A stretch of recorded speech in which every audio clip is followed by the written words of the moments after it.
çek. Çekir. Işık çekti. Tamam dur.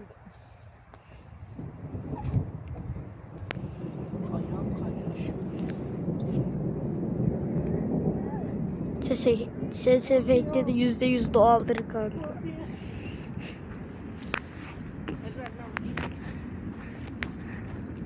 Ver.